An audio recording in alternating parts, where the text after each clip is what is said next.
지금 이 시각 미국에서는 47번째 대통령을 뽑기 위한 선거가 한창 진행 중입니다. 해리스냐 트럼프냐 박빙 대결에 전 세계가 집중하고 있습니다.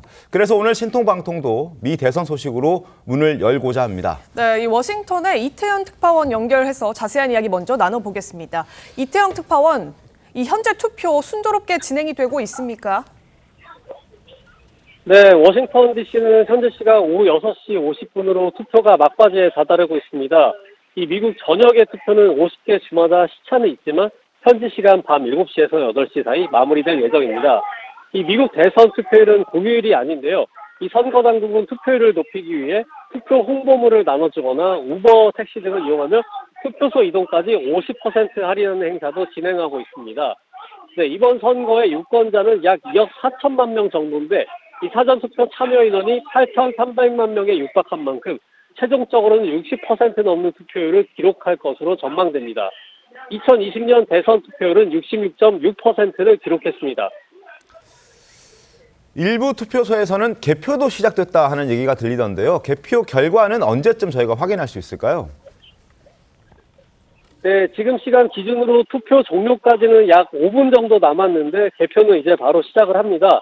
이미 투표가 종료된 일부 투표소는 개표가 시작이 됐고 한국 시간 오늘 정오 이후는 돼야 윤곽이 드러날 전망입니다. 2020년 바이든 당선 시에는 코로나 영향 등으로 선거 나흘 뒤에 승리가 확정이 됐는데 이번 대선은 이보다는 빠를 것으로 예상이 됩니다. 지난번만큼 우편 투표가 많지 않아 집계에 품이 덜 들어가기 때문입니다. 하지만 초접전 경합주에서는 승패 결정까지 시간이 걸릴 수 있습니다. 선거 불복 가능성도 변수기 때문입니다. 트럼프는 패배를 받아들일 거냐는 질문에 공정한 선거라면 승복하겠다며 불복할 수 있는 가능성을 열어뒀습니다. 또 방금 들어온 속보에 따르면 지난 대선 때 의회 난입 사태가 벌어졌던 의사당에서는 조명탄과 횃불을 든 남성이 체포됐는데 경찰은 정치폭력 가능성을 조사하고 있습니다. 지금까지 워싱턴에서 TV조선 이태형입니다.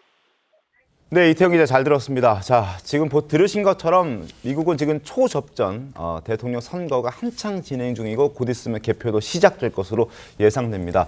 그리고 어제까지 해리스와 트럼프 두 후보는 마지막 한 표까지 끌어모으기 위해서 막판 총력전을 펼쳤습니다. 그 목소리 들어보겠습니다. This is it. Tomorrow is election day. Tomorrow is election day. And the momentum is on our side. It is time for a new generation of leadership. I've been waiting 4 years for this. The ball is in our court. All we have to do is get out and vote, and we walk away with the greatest political event in history. 네, 방금 들어온 속보 또 하나 전해드리면요. 이 미국 대선 출구조사 결과가 나왔습니다. 이 유권자 호감도 조사인데요. 카멜라 해리스 부통령이 도널드 트럼프 전 대통령을 앞서는 걸로 나타났다. 이렇게 발표가 되고 있습니다. 네. 해리스 부통령에게 48%가 우호적 견해를 가지고 있다. 이렇게 답했고요.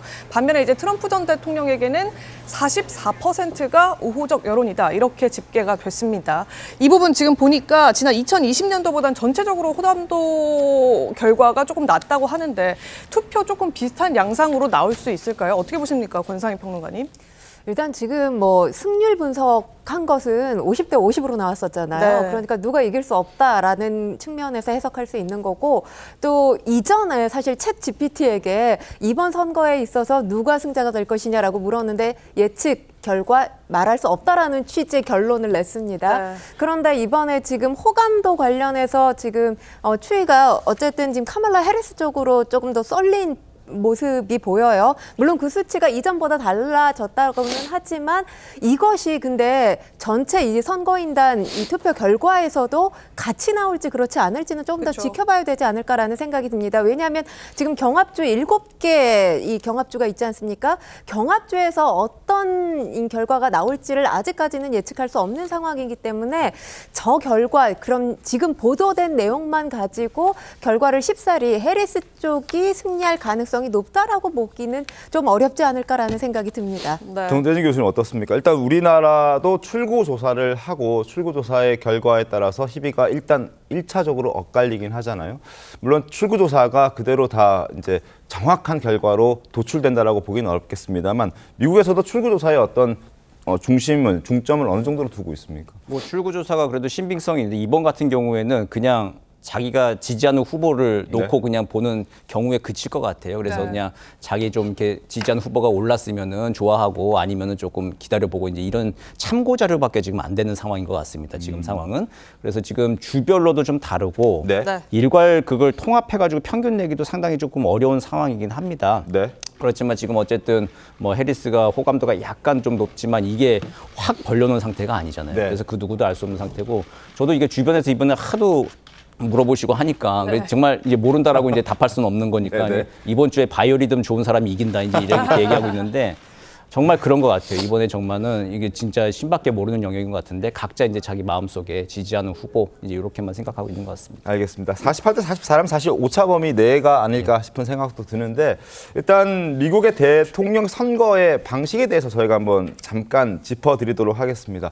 우리나라는 직접 선거를 하죠. 직접 후보에게 투표를 합니다. 그러나 미국은 간접 선거를 합니다.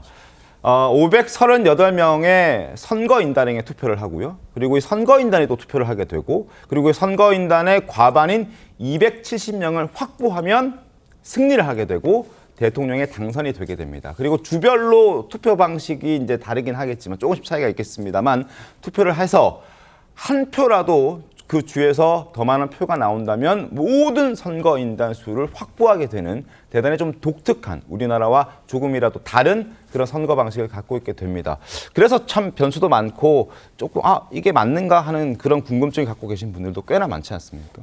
이건 뭐 그 각 나라에서 헌법에 이제 정해놓은 거기 때문에 네. 그게 잘했다 못했다고 얘기할 수는 네. 없는데요. 그냥 상식적으로 생각하면 네. 우리나라 같은 경우는 그냥 표 많이 얻은 사람이 대통령이 되는 거죠. 그러니까요.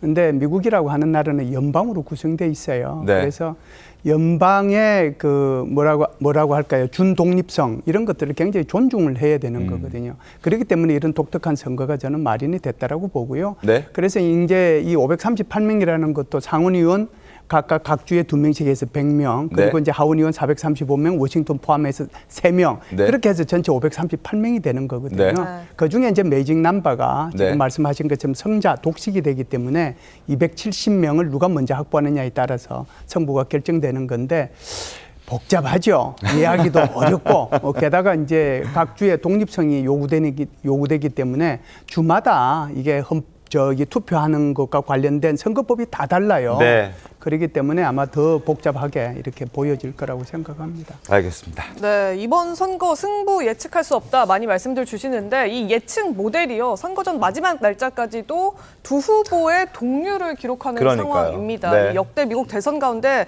쪽집게 예측가로 유명한 통계학자도 마찬가지로 지금 두 후보 막상 막하다 네, 네. 이런 취지로 설명하고 있다는데 계속 엇갈리고 있죠. 네, 과거에 이 정도로 접전을 벌였던 적이 또 있나 싶거든요, 정 교수님.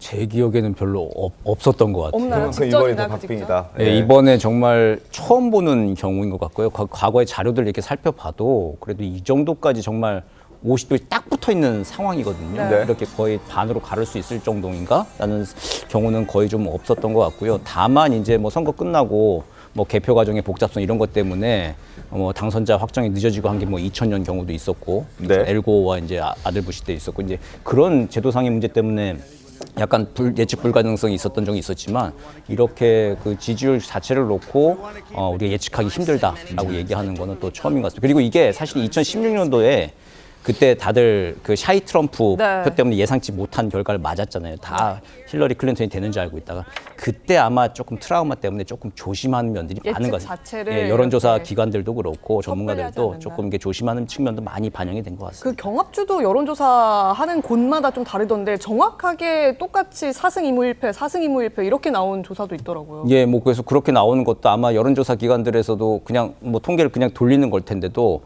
이게 실제를 거의 반영한 걸 거예요. 그렇게 경향성이 비슷하게 나온다고 하는 건 이제 사실일 겁니다. 근데 이제 여론조사 기관들에서도 보면은 이제 조금 이렇게 보정을 하고 가중치를 좀 네. 두잖아요. 이제 했을 때 조금 신중을 기하는 면도 이번에 예측 불가능성을 하는데 불가능성이 높아지는데 약간 조금 더 반영되는 면들이 있다 이렇게 보입니다. 영향을 미쳤다. 예, 예. 알겠습니다. 자, 지금 말씀해 주신 대로 그래픽도 나가고 있습니다만 조사를 할 때마다 그리고 여러 차례 하더라도 초박빙이라는 모습만 저희가 확인할 수 있습니다. 승패가 확정되기가 상당히 오래 걸릴 수 있을 거라는 생각이 듭니다. 그만큼 박빙이기 때문에. 그래서 뭐 며칠씩 걸릴 거라는 얘기도 있지 않습니까? 그래서 뭐 우리나라 같으면 하루에 다 끝날 일도 미국은 3, 4일 걸린다 이런 얘기도 있던데 이번에는 얼마나 걸릴 것 같습니까? 2020년하고 비교를 보면 그 당시도 거의 한 사흘 지나서 어렴풋이 윤곽이 나왔고요. 네. 그 다음에 한 5일 정도가 지났을 때 각 그 경합주 이 정부 당국에서 선관위 하고 이제 그 당국에서 대체로 누가 이겼다라는 이제 판정을 했고 그 다음에 이제 승리 네. 연설이 나왔는데 마지막까지 이제 그 이 승복 연설은 나오지는 않았어요. 네. 근데 이번 같은 경우에는 지금 워낙 근접을 한 경우고 뭐 지금 출구조사의 호감도 결과를 보면은 지금 또 한 4% 정도 지금 차이가 해리스 부통령하고 그리고 이제 트럼프 전 대통령하고 4% 정도 차이가 나서 네. 해리스 부통령 우위라고 얘기를 할 수가 있지만 사실은 이게 지금 경합주에서 어떻게 되느냐가 더 중요한 거기 때문에 네. 지금 이제 한 우리 시간으로는 9시 반부터 이제 시작이 될 주요 경합주의 이제 판세 결과를 봐야 되겠고 또 하나 남은 것이 실적으로 지난 선거에서 그랬지만은 이게 이 트럼프 전 대통령 같은 본인한테 유리하지 않은 결과가 나올 때 네. 이번 선거 운동 기간 내내 얘기했던 게 보트 프라우드예요. 네. 선거 사기 가능성들을 얘기를 한 거고 그렇게 될 경우에 한 3개 정도의 개표 중단을 시키거나 뭐 이 투표함 보존 신청 같은 걸 했을 경우에는 시간이 뭐 지금 한 2주 정도 최악의 뭐 최대의 2주요? 경우 걸릴 수도 있다라는 거예요. 그러니까 다음 주가 돼도 왜냐하면 그 경합주 중에서 지금 그 선거인단 수가 많은 펜실베니아, 네. 그다음에 노스캐롤라이나, 네. 조지아, 네. 그다음에 뭐 이 미시간 이런 쪽 중에 한 2-3군데만 딱 묶어놔도 그 270석을 지금 누구도 넘지 못할 가능성이 있는 거거든요. 그렇기 때문에 당선 확정에 시간이 걸릴 거고 개인적으로 얘기를 하기엔 지금까지 추세상 네. 그러니까 이 선거 한 2-3일 전의 추세상은 해리스 부통령한테 미세하게 찬스가 더 많은 것은 사실이에요. 다만 이 결과를 네. 실질적으로 트럼프 전 대통령이 승복하지 않을 가능성이 굉장히 크기 때문에 불복 가능성에 대해서 말씀하시죠. 이게 법적으로 그러니까 보통 나오는 판단이 첫 번째는 각 방송사들이 이건 이번엔 누가 이겼다라고 본다는 판정을 내리고 그 다음에 유권 해석이 있고 난 다음에 승복 연설이 나오는데 그 과정이 굉장히 길어질 수가 있다라는 거죠. 알겠습니다. 지금 속보가 나가고 있는데 미 대선에서 트럼프 후보가 인디애나 주와 켄터키 주에서 승리를 했다라는 것 그리고 해리스 후보는 지금 버몬트 주에서 승리를 했다라는 게 지금 속보로 전해지고 있습니다. 아마 이 주는 아마 개표가 어느 정도 완료가 된 것 같고 그래서 아마 저런 속보가 지금 나오고 있는 것 같습니다. 인디애나 주와 지금 켄터키 주의 경우에는 켄터키 주는 선거인단이 8명이고요. 인디애나 주는 11명입니다. 그리고 버몬트는 이제 3명의 선거인단이 지금 현재 있는 그런 상황인데 정대진 교수님, 지금 승리가 됐다는 트럼프가 승리했다는 인디애나와 켄터키 그리고 해리스가 승리했다는 버몬트주는 원래도 민주당 강세, 공화당 강세 지역이었던 거죠, 그러니까. 예, 원래 있던 주였기 때문에 이게 초기에 아주 쉽게 이미 대선 판세를 할 때 뭐 해리스 226, 뭐 그리고 트럼프 뭐 212 정도 이미 확보한 걸로 거의 놓고 보는데 거기 이제 속하는 주들이기 때문에 이거는 뭐 그냥 기정사. 여기서 만약에 다른 결과 나왔다. 네. 이러면 좀 판세가 진짜 더 복잡해지는 건데 거죠. 진짜 속보가 되는 건데 아직은 이제 뭐 예정된 사실들을 확인하는 과정이다. 이제 이렇게 보시면 될 것 같습니다. 알겠습니다. 알겠습니다.